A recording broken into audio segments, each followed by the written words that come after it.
The storm came early that year. The plains were already buried in snow before Christmas, and the wind that swept through the canyons carried the kind of cold that bit through bone. The mountains of Arizona Territory were silent except for that endless howl. It was on one of those white, empty nights that 16-year-old Eli Tanner saw her. He was trudging back to his cabin with a bundle of firewood slung over his shoulder when he heard a cry. Sharp, high, not the wind, not an animal. Human. He stopped, squinting into the swirl of snowflakes. The sky was gray and low, swallowing everything past the first ridge. Then he heard it again, a weak, wavering sound, desperate. Help! The voice was thin, fading with the wind. Eli dropped the firewood and started toward it. The snow was up to his knees, freezing his boots and numbing his legs, but he pushed through, driven by something older than reason, instinct, maybe. Compassion. He rounded a thicket of juniper and saw a shape on the ground. It was a woman, her skin bronze, her hair dark and tangled with snow, wrapped in a torn blanket. Her lips were blue, and in her arms, a small bundle moved, a baby. Eli knelt beside her. "Ma'am," he said, though she didn't look much older than 20. "You need help. My cabin's close." Her eyes fluttered open, black and wild. She looked at him like she wasn't sure he was real. She tried to speak, but only managed a whisper. "Please, take her." Eli's gaze dropped to the child. A little girl, swaddled tight, cheeks pink from the cold but alive. "I'll bring you both," he said, already pulling off his coat. But the woman shook her head. "No, I won't make it." Her breathing was shallow, her voice barely a breath. "Her name, Nayeli." "Apache." She looked up at him, her pupils huge and glimmering with something fierce. Fear, love, pain, maybe all of it. "Promise. Keep her safe." "Family." Eli froze. He wasn't ready for that word. He had no family left. His pa died in the war, his ma 2 winters ago from fever. He was just a boy with a cabin and a few cows that hadn't frozen yet. But looking into that woman's eyes, he knew there was no one else. No cavalry coming. No one to take that baby but him. "I promise," he said quietly. The woman gave a weak nod. Her hand brushed the baby's cheek one last time before falling into the snow. The wind picked up again, lifting the edge of her blanket like it was trying to carry her spirit away. Eli swallowed hard. He took off his scarf and wrapped it around the baby, then lifted her close to his chest. "We gotta get you warm," he murmured, though she couldn't understand. He turned back toward the cabin. Every step was a battle against the storm, but he kept going, the weight of that promise pressing heavier than the snow. By the time he stumbled through the cabin door, his hands were shaking, his face burning from frostbite. He kicked it shut and hurried to the fireplace. The flames were low, but they were still burning. He laid the baby down beside it, close enough to feel the warmth but not too close, then tore open one of his spare shirts to dry her off. She was small, maybe 6 months old. Her hair was as dark as her mother's, her eyes half open, unfocused but calm now that the cold was gone. Eli lit a lamp and looked back out the window.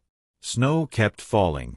The woman's body was out there, lost already to the white. He couldn't bury her until morning, but he whispered a prayer anyway, clumsy and quiet. He wasn't much of a praying man, but it felt wrong not to say something. He sat by the fire, feeding it wood until it burned steady. The baby, Nayeli, made a little sound, like a sigh. He smiled faintly. "Well, I guess you're stuck with me, little one." He poured a bit of milk from the tin pail and tried to feed her with a spoon. She spat most of it out, but a little stayed. It was messy, awkward work, but somehow she ate enough to fall asleep again. Eli leaned back in the chair, exhausted, watching the snow slap against the window. He felt a strange warmth rise in his chest, not from the fire, but from that little bundle asleep on his coat. Maybe it was the kind of warmth that comes when you realize someone needs you, truly needs you. He stayed awake most of the night. The storm howled outside, rattling the shutters and howling through the chimney, but inside it was quiet.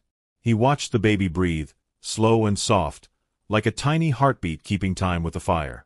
At dawn, the sky cleared, pale blue and wide. Eli wrapped himself in his coat, took his shovel, and went out to the woman's body. She was buried halfway already, her blanket stiff with frost. He knelt beside her, his breath fogging the air. "I kept my word," he said quietly. "She's safe. I'll raise her best I can." He dug until the ground gave way, a shallow grave under the oak that stood by the ridge. He placed her there gently, covered her with earth, and whispered another prayer. When he came back inside, Naeli was awake, her dark eyes following him as he moved. He smiled, awkward but sincere. "You hungry again, huh?"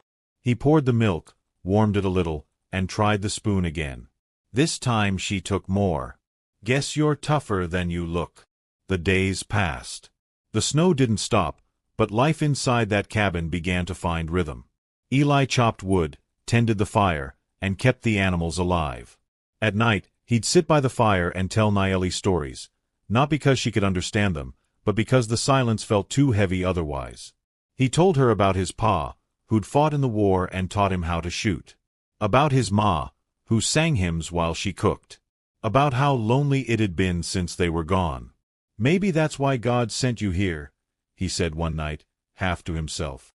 "Guess he figured I needed a reason to keep going." The baby cooed, as if agreeing. The wind outside wailed again, but inside there was something new. Something warm, fragile, but alive. Eli looked down at her tiny face, peaceful in the flickering firelight, and repeated the word her mother had said. "Family." He nodded to himself, his voice quiet but steady. "Yeah, family." Years rolled on like the wind over the plains, slow but certain. The winters didn't get any kinder, and neither did the people. Out there, near the White River, folks still spat when they heard the word Apache. Eli learned that fast. By the time Naeli could walk, talk, and chase chickens around the yard, the neighbors had started whispering. The Tanner boy, the one who lived alone out by Red Creek, was raising an Indian child. Some said she was cursed. Some said she was stolen. A few said he should have left her in the snow. But Eli didn't care what they said. He'd made a promise, and promises meant something to him. He taught Naeli to read, to ride, to help mend fences. By 8, she was tougher than most ranch boys twice her size. She'd run through snow barefoot just to prove she could. And when she smiled, Eli swore the sun itself broke through the storm clouds. "Pa," she'd call him sometimes. The first time she did, Eli froze. He didn't correct her. He couldn't. They were a strange pair, the quiet young rancher and the dark-haired girl with the laughter that sounded like birds in spring. But they had each other, and that was enough. Still, the winters seemed to linger longer every year. The year she turned 12, a blizzard came down so fierce it buried half the valley. Eli and Naeli were snowed in for nearly a month. The cattle barely survived. They spent their nights huddled by the fire, telling stories and praying the roof didn't cave in. One night, as the wind screamed like a pack of coyotes, Naeli looked up from the fire. "Pa, do you think my real mother's with the spirits now?" Eli looked into her eyes.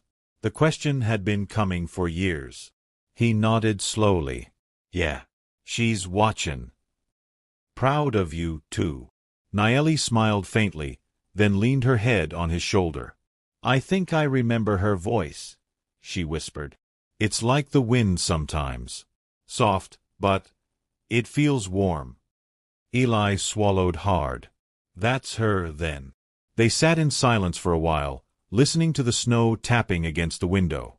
When the storm finally broke, they dug their way out, only to find 2 of their cows frozen in the drift. Food was scarce, and the road to town was closed. For the first time in years, Eli felt fear, not for himself, but for her.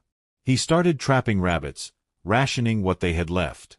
Naeli insisted on helping, though her fingers were too small for the snares. "I ain't gonna let you do this alone," she'd say stubbornly. Eli would chuckle. "You sound just like your ma." And though she'd never met the woman, Naeli would beam, proud. When spring finally came, it brought more than thaw, it brought trouble.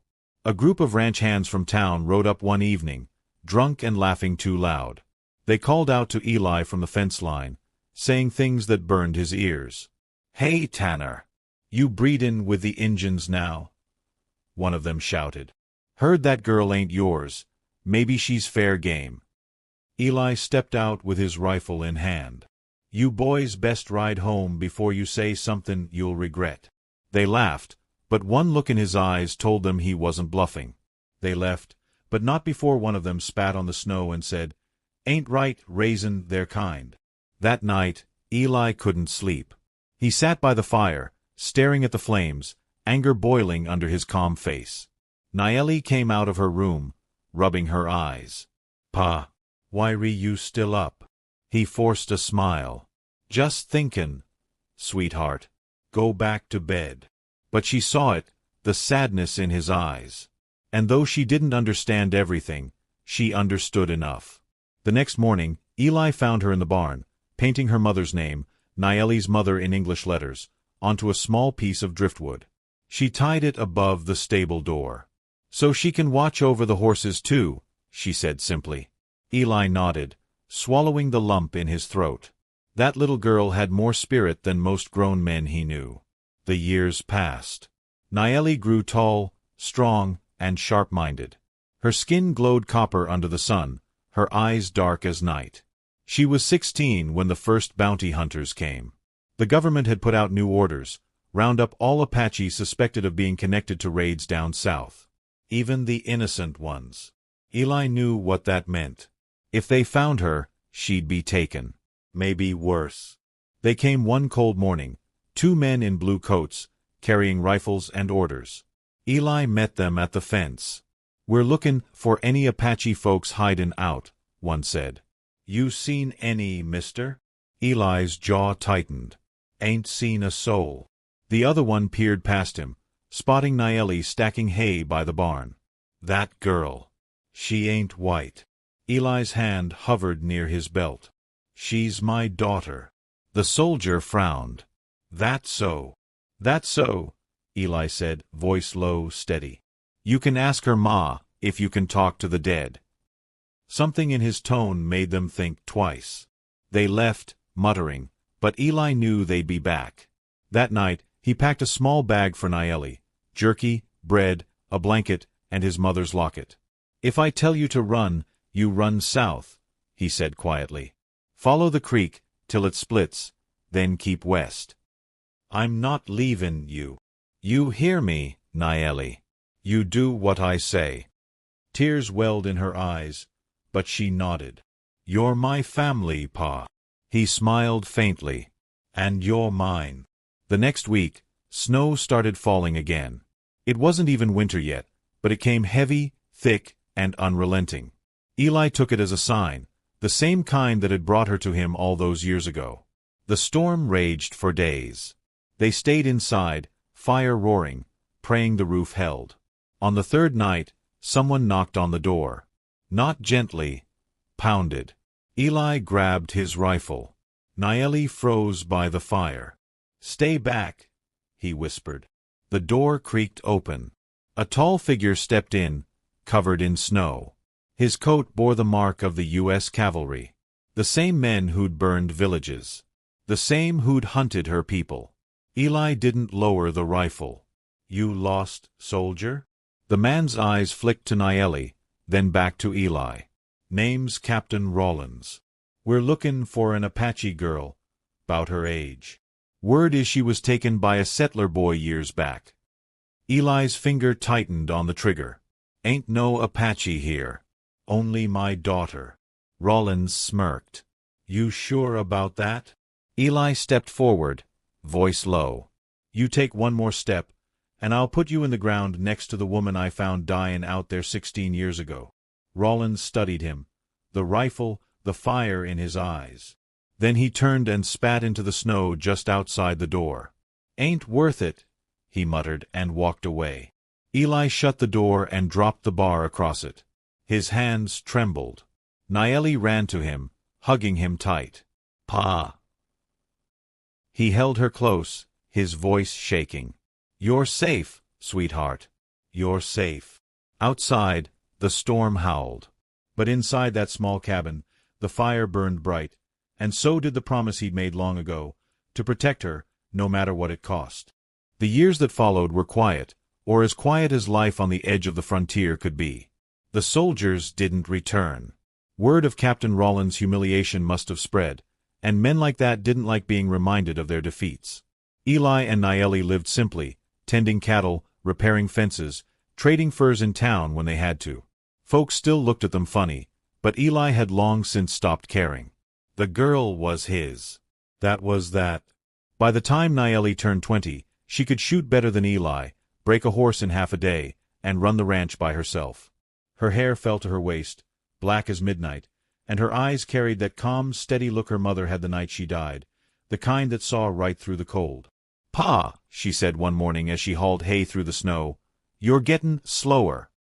Eli smirked, rubbing his back. "I ain't slower, I'm wiser. You'll see what that means when your bones start creakin'." Nayeli grinned. "Maybe. But I can still beat you to the barn." "Is that a challenge?" "You bet it is." They ran, laughing like children again. For a moment, time folded in on itself, the snow, the breathless laughter, the warmth in their eyes. For a moment, the years and scars meant nothing. They were still just a boy and a girl huddled against the winter. But the frontier had a way of taking back its warmth. It started with a cough. Just a little one, buried in Eli's throat, ignored for weeks. Then came the fever.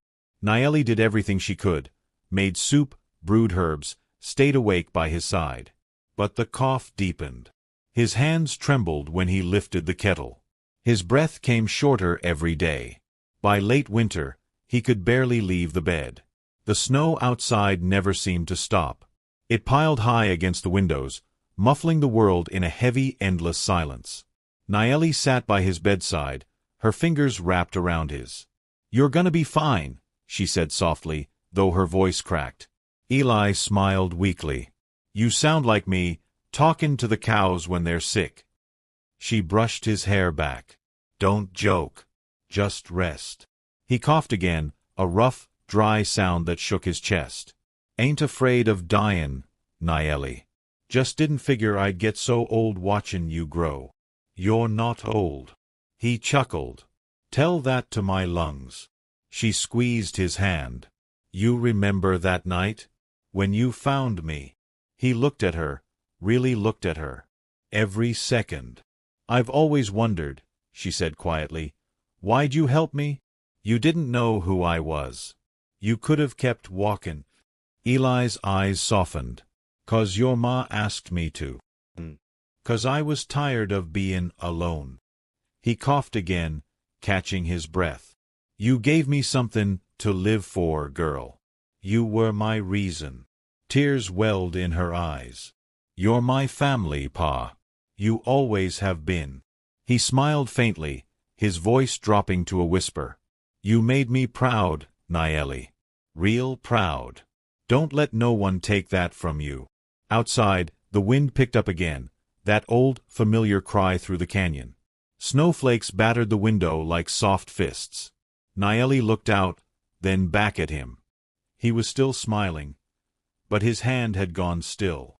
For a long time, she didn't move. She just sat there, her forehead resting against his knuckles, her breath uneven. The fire crackled. The world outside stayed silent. At dawn, she rose. She wrapped him in his old wool blanket, the one he'd worn the day he found her, and carried him out into the snow. The sun broke through for the first time in weeks, turning the frozen field gold. She buried him by the same oak tree where he'd laid her mother all those years ago. The two graves stood side by side now, one Apache woman, one rancher boy who'd become a man too soon. Nayeli carved the marker herself, careful, deliberate strokes into a piece of driftwood. Eli Tanner. He kept his promise. Family. That night, she sat by the fire alone for the first time in her life. The cabin creaked, the storm whispered against the roof. For a moment, she thought she heard his voice, quiet, steady, saying, "Keep goin', girl." So she did. Spring came slow that year, but it came. Nayeli took over the ranch completely. She rode into town for supplies, traded hides, and earned the grudging respect of the same men who once called her names. They still whispered, but not as loud. No one dared cross her. One evening, an old trader asked her, "You live up there alone now, miss?" She nodded. "Not alone," she said, smiling faintly. "Got family all around." He looked confused, but she didn't explain. She didn't need to. At night, she'd sit by the fire, the same spot Eli always did, and talk softly to the empty room. "Pa, the heifers calved early this year," she'd say. "You'd be proud of how strong they are." Or, "Pa, the creek thawed today. I reckon spring's really here." The silence never felt empty anymore. It felt full, like the snow, the sky, and the wind all carried his memory. Years later, travelers would pass through the valley and see her cabin. Some said a young woman lived there, dark-haired, quiet, with eyes that looked like the horizon. Others said they saw two figures sometimes, a man and a woman, standing by the oak under the moonlight, watching the land. No one could ever prove it. But those who stopped to rest near that cabin always spoke of the same thing: the warmth inside. Even in the dead of winter, it felt like the place itself remembered love. Decades later, long after Nayeli was gone, an old journal was found in that cabin, tucked under the floorboards. The handwriting was rough, clumsy, Eli Tanner's. Inside were simple entries: weather notes, cattle counts, a few sketches. But near the end, a page stood out. The ink was faded, but the words still clear. "The snow don't scare me no more. Not since that night. I reckon the Lord sent me that little girl so I'd have something good to leave behind." Her ma called her Nayeli. Said it means, "I love you" in their tongue. That feels right. Ain't no blood between us, but I never needed that to call her mine. I ain't much for words, but I know this much. Sometimes family don't come from the same fire. Sometimes it's made by the cold. Whoever read it that day left the journal open by the fire, as if afraid to close it again. Outside, the snow had begun to fall softly, quiet, steady, gentle, just as it had the night it all began.